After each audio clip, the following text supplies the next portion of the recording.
नमस्कार समाहार organic farm रो अन्य एक नया वीडियो रे मु आपनकु स्वागत करुछि।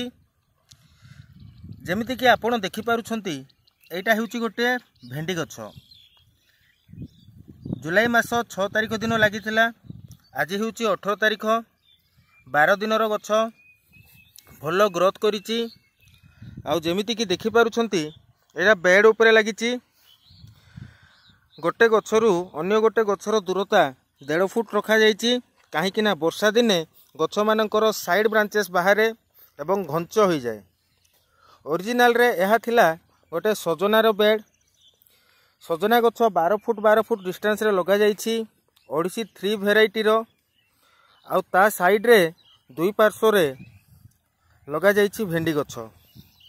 देखि पारुछंती केते सुंदर हिछि गछ गुडाको। मल्चिंग पेपर उपरे गछ लगेबार लाभ या जे घास ठू आपण दूर रे रखि परिबे चारा को, जा द्वारा चारा मानकर वृद्धि शीघ्र हेबो। गछ गुडाक सुस्थ रहिबो एवं खूब शीघ्र से तार फल दबा आरंभ करदेव।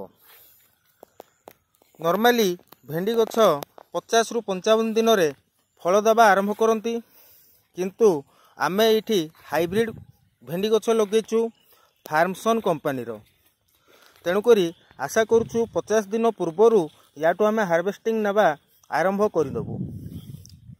धन्यवाद।